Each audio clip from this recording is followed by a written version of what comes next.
And to move now to welcome our guest speaker today, who is Andrew Cousins, who is the Vice Chair of the Princess Royal Trust for Carers. He's also the Strategic Advisor, Children, Adults and Health Services for the Improvement and Development Agency for Local Government. And if you can say that in one breath, you're doing quite well. And is a former Director of Social Services. You're very welcome, Andrew, to be with us here today. We're looking forward to what you have to say to us. Maybe, if you want to come around this side, you can use that mic.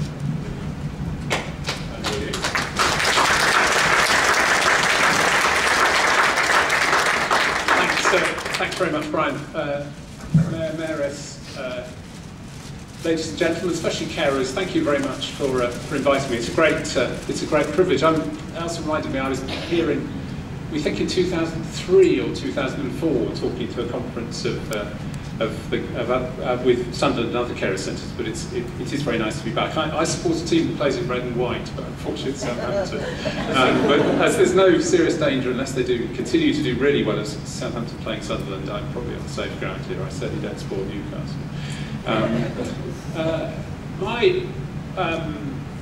have a variety of roles here, but I'm going to wear two hats. I'm going to say a few words to begin with about some of the developments in the Trust nationally, the national organisation. And then I'm going to reflect a bit on what is happening in the wider world, particularly in the world of the NHS reforms and of the changes that are proposed for social care, and what that might mean for carers here, but also most particularly perhaps for the centre. But I wanted to begin by adding my congratulations to the trustees, to Elsa and to the team for a hugely successful year. It's very inspirational and as customarily unassuming, but nevertheless there's a real depth and quality to the work that happens here. And I'd particularly like to pay tribute to the relationships that you've managed to build as a centre with the health service locally and with with Sunderland Council. The quality of relationships you have and the productive nature of those relationships over the years is by no means typical.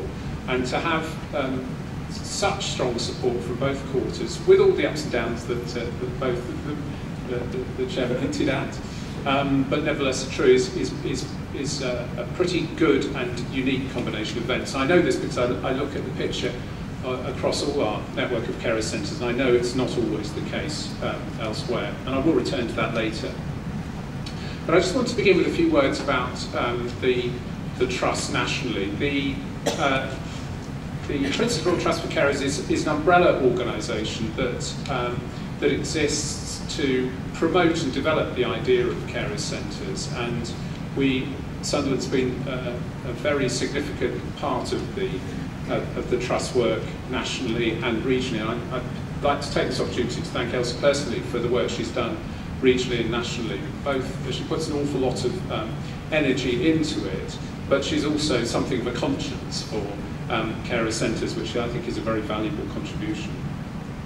As you may know, the national organisation, this doesn't affect you locally, the national organisation has been in discussion about the possibility of a merger with another carers organisation, Crossroads Care, which is a provider organisation of support for carers. It doesn't run itself, run